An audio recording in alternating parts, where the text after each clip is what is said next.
Hello guys, welcome back to Jollywood by Jolly Bhatia and welcome back to my new vlog. आपने thumbnail देख के ये पहचान तो लिया होगा कि आज मैं जा रही हूँ अपने फ्रेंड्स एंड फैमिली के साथ में भीमा शंकर ज्योतिर्लिंग के दर्शन करने के लिए। तो चलिए वीडियो में आगे बढ़ते हैं।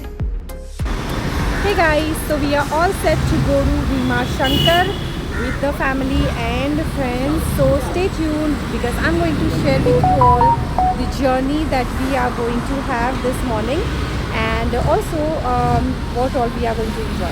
So stay tuned, and if you have not subscribed to my channel, please do subscribe it and watch the video till the end. तो गाइज़, मैं भीमा शंकर गई थी 24 अप्रैल 2024, 3 to 4 days after Prem's birthday. और प्रेम के सारे जो फ्रेंड्स हैं, हमारे फैमिली फ्रेंड्स हैं जो है वो आए हुए थे मुंबई से, तो हम लोग ने ट्रिप की थी फॉर भीमा शंकर। और रास्ते में आप देख सकते हो कि मुझे मिल गया सीज़न का पहला मैंगो। जी हाँ दोस्तों, ये मेरा सीज़न का पहला मैंगो है जो इसका लुफ्त मैं उठा रही हूँ रास्ते में, और बिना कट किए बस ऐसे ही उसे खा रही हूँ। So yeah this is me as raw as you can see. And with this हमने हमारी जर्नी स्टार्ट कर दी थी। करीबन 9:30 बजे हमने स्टार्ट किया था और दोपहर के 2 से 2:30 के करीबन हम लोग पहुंच गए थे। पुणे टू भीमा शंकर का जो डिस्टेंस है वो 125 किलोमीटर्स का है गाइज़। यहाँ पे आप अपनी प्राइवेट कार से जा सकते हैं या टैक्सी ले सकते हैं, या आप देख सकते हो कि इस तरीके की जो बसेस है वो भी जाती है। मैं बसेस का और बाकी सारा डिटेल्स जो है वो डिस्क्रिप्शन में डाल दूँगी। ये है बस स्टैंड जहाँ पे हम लोग रुके हैं। यहाँ से आगे हमें गाड़ी को हमारी पार्क करना था, तो हम लोग यहाँ बस स्टैंड पे रुके हुए हैं। धूप बहुत ज़्यादा है क्योंकि अप्रैल का महीना था, बच्चे धूप में परेशान हो गए थे। हम लोग 3 कपल्स थे, 2 बच्चे और मेरे 2 छोटे छोटे कॉफ़ी मफिन जो बच्चे हैं। हम इस तरीके हम सब पूरी फैमिली गए थे और एक ही गाड़ी में गए थे क्योंकि सबने इंसिस्ट किया कि एक ही गाड़ी में जाना है। 2 गाड़ी करेंगे तो हम लोग सब अलग अलग हो जाएंगे। सो या दिस इज़ इट। हम लोग पहुंच गए थे यहाँ पे भीमा शंकर 2:30 बजे, दोपहर के 2:30 बज रहे थे और बहुत ही कड़ी गर्मी थी, बिल्कुल भी सहन नहीं हो पा रहा था। यहाँ से यानी कि बस स्टैंड से जो टेंपल है वो अराउंड 1 किलोमीटर या 1.5 किलोमीटर मैक्सिमम होगा, लेकिन ये डिस्टेंस कट करना बहुत ही डिफ़िकल्ट हो रहा था बिकॉज इतनी ज़्यादा धूप लग रही थी। और आप देख सकते हो आधी से ज़्यादा दुकानें जो है वो भी बंद थी, लेकिन हम लोगों ने सोचा कि हमें दर्शन तो करने ही थे बिकॉज हमारे जो फ्रेंड्स हैं वो मुंबई से आए थे और उनका था कि पूना आए हैं तो ज्योतिर्लिंग का दर्शन भी हो जाए, और साथ ही साथ प्रेम का बर्थडे भी था, तो हमें इससे ज़्यादा अच्छा मौका और क्या ही हो सकता था। तो चलते चलते सब बच्चे और सब बड़े जो है हम सब बहुत थक गए थे बिकॉज बहुत ज़्यादा हीट थी। तो हमने डिसाइड किया कि चलो थोड़ा सा नारियल पानी पिया जाए। सुबह से निकले हुए थे, ब्रेकफास्ट किसी ने किया नहीं था, तो नारियल पानी और ये जो मलाई है वही हमारा ब्रेकफास्ट था, और बच्चे बहुत ज़्यादा थक चुके थे। सो ये थोड़ा सा हॉल्ट लेने के बाद में हमें फिर से चलना था। मंदिर बहुत ज़्यादा दूर नहीं है गाइज़, लेकिन क्योंकि धूप बहुत ज़्यादा है थोड़ा सा डिस्टेंस कट करना भी बहुत मुश्किल हो रहा है। आप जैसे कि देख सकते हो मैंने भी अपने सिर पर ओढ़ कर रखा हुआ है। तो दोस्तों चलिए बात करते हैं भीमा शंकर ज्योतिर्लिंग की। जैसे कि मैंने आपको बताया कि पुणे से 125 किलोमीटर्स की दूरी पे है, और यहाँ पे जाने का बेस्ट सीज़न जो है वो ऑफकोर्स सावन का महीना है, जब बारिश हो रही होती है वो सबसे ज़्यादा बेस्ट टाइम है। विंटर्स में आप जा सकते हैं, धूप आपको कम लगेगी। और वैसे तो यहाँ पे चढ़ना जो है ऐसा कोई डिफ़िकल्ट है नहीं, बहुत ही सिंपल रास्ता है, लेकिन धूप होने की वजह से हमें थोड़ी सी परेशानी हो रही है। खैर दोस्तों, बात करते हैं भीमा शंकर ज्योतिर्लिंग ये नाम कैसे पड़ा, यहाँ की महत्व के बारे में। लेकिन उसी के साथ साथ मैं आपको बता दूँ इस वक्त जो मैं इस रास्ते से जा रही हूँ इसके अलावा एक और आगे से सीढ़ियों वाला रास्ता है। ये रास्ता आगे जाके उसी सीढ़ियों पे कनेक्ट हो जाता है, लेकिन क्योंकि हमारे साथ में डॉग्स भी थे तो हम लोग ये रास्ते से चल पड़े। और ये रास्ता नॉर्मल है, इस रास्ते से भी आप जा सकते हैं और आप सीढ़ी से भी जा सकते हैं। तो दोस्तों चलिए बात करते हैं भीमा शंकर ज्योतिर्लिंग की। तो दोस्तों पुरानी कथा जो है शिव पुराण में ऐसा लिखा हुआ है कि पुराने समय में कुंभकर्ण का पुत्र था जिसका नाम था भीम, और वो एक राक्षस था। उसे ये पता नहीं था कि उसके पिता की जो मृत्यु का कारण है वो श्री राम है जिन्होंने उनका वध कर दिया था।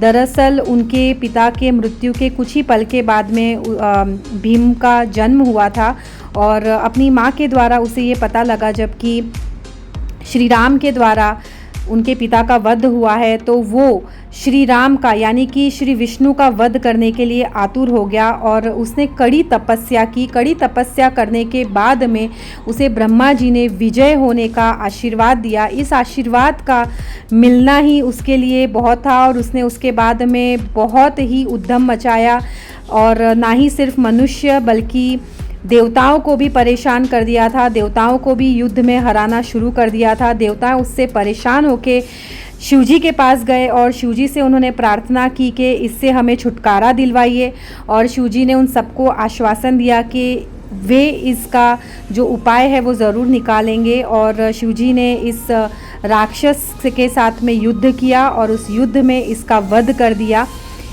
इसका वध करने के बाद में ये जो दास्तान थी वो ख़त्म हो गई, लेकिन वहाँ के लोगों ने और देवताओं ने शिवजी से रिक्वेस्ट किया, उनसे मिन्नत की कि आप यहाँ शिवलिंग के रूप में स्थापित हो जाइए। और शंकर भगवान तो जो है हमारे भोलेनाथ है, उन्होंने उनकी ये इच्छा जो है, जो ये प्रार्थना है वो मान ली और वो हमेशा हमेशा के लिए यहाँ भीमा शंकर के रूप में स्थापित हो गए और हम सबके कल्याण के लिए आज भी यहाँ ज्योतिर्लिंग के रूप में मौजूद है।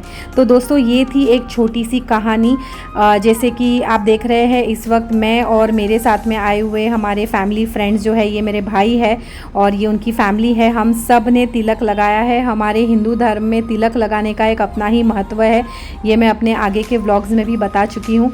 तो मैं जब भी मंदिर जाती हूँ मैं ये ज़रूर कोशिश करती हूँ कि मैं तिलक ज़रूर लगाऊँ। तो मैंने और हमारे साथ में जितने भी दोस्त आए थे, फ्रेंड्स आए थे, फैमिली आई थी, हम सब ने तिलक लगाया और उसके बाद में हम चल पड़े अपना सफ़र कंटिन्यू करने के लिए। हालांकि जैसे मैंने बताया कि डिस्टेंस बहुत दूर नहीं है, अराउंड 1 किलोमीटर या 1.5 किलोमीटर मैक्सिमम है। देखिए यहाँ से मुझे मंदिर की जो ये है ना, मंदिर भी दिख रहा है, छोटा सा आपको दिखाई दे रहा होगा, उसकी ध्वजा दिख रही है मुझे।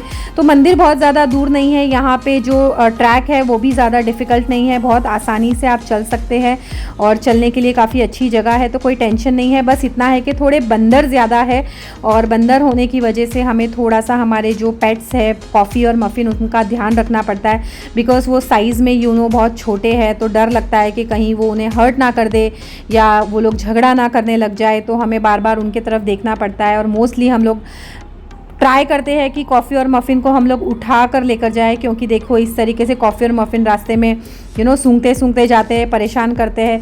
तो उनको भी इतना ज़्यादा चलने की आदत है नहीं, क्योंकि बहुत छोटे छोटे से हैं उनके पैर, तो हम लोग मोस्टली उन्हें उठा लेते हैं और कई कई जगहों पे उन्हें चलाते भी है। तो ये बस देखिए अभी हम लोग दूसरा जो है वो रास्ता है वो कट होके वापस से जो मैं आपको सीढ़ियाँ बता रही थी उस सीढ़ियों पे जॉइंट होता है। वो सीढ़ियों से ही आपको नीचे उतरना पड़ता है और वही सीढ़ियाँ वापस ऊपर भी जाती है और बहुत ही सिंपल सा रास्ता है।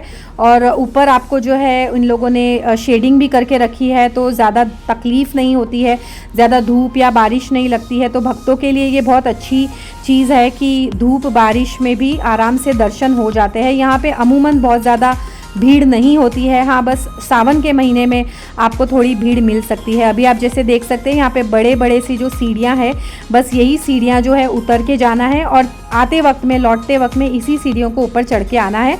It is not a very difficult track as I said. तो हम लोग बस पहुँच गए थे और पहुँचने के बाद में हमने देखा हल्की सी भीड़ थी, 15 मिनट भी नहीं लगने वाले थे, लेकिन भीड़ में हम दोनों डॉग्स को लेके नहीं जा सकते थे।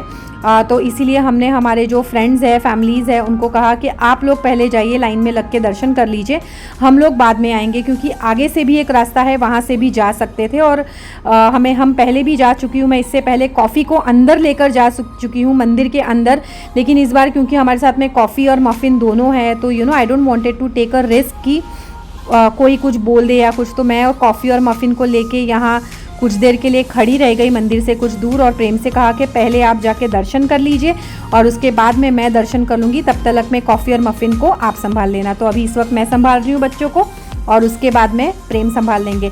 इनको मैं मंदिर के दर्शन तो करा देती हूँ, लेकिन कभी कभी कई जगहों पे अंदर पेट्स अलाउड नहीं होते हैं, तो हमें मंदिर की सिक्योरिटी और मंदिर के लोगों की मान्यता और उनकी भावनाओं को भी ध्यान में रख के जो है वो डिसीजंस लेना पड़ता है। तो मैं दोनों बच्चों के साथ में यहाँ बाहर खड़ी हूँ और उसके बाद में मैंने अपने दर्शन ले लिए। ये मेरे दर्शन हो चुके हैं। अंदर गर्भगृह में बहुत ज़्यादा गर्दी नहीं थी, तो मेरे दर्शन फटाफट 5 मिनट में हो गए और मैं बाहर आ गई। ये बाहर से जो मंदिर का नज़ारा है वो है दोस्तों, और ये बहुत ही सुंदर मंदिर है।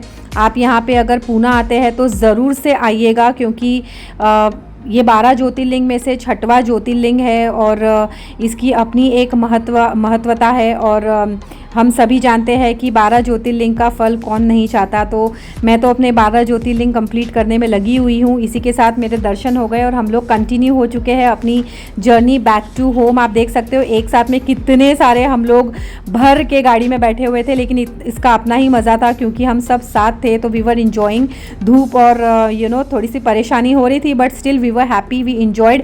आपको ये व्लॉग कैसा लगा है दोस्तों, मुझे कमेंट करके ज़रूर बताइएगा और मेरे आगे के व्लॉग्स में इसी तरीके से मेरे साथ बने रहिएगा। मैं आपको मिलूंगी अपने नेक्स्ट व्लॉग में। तब तक के लिए हर हर महादेव।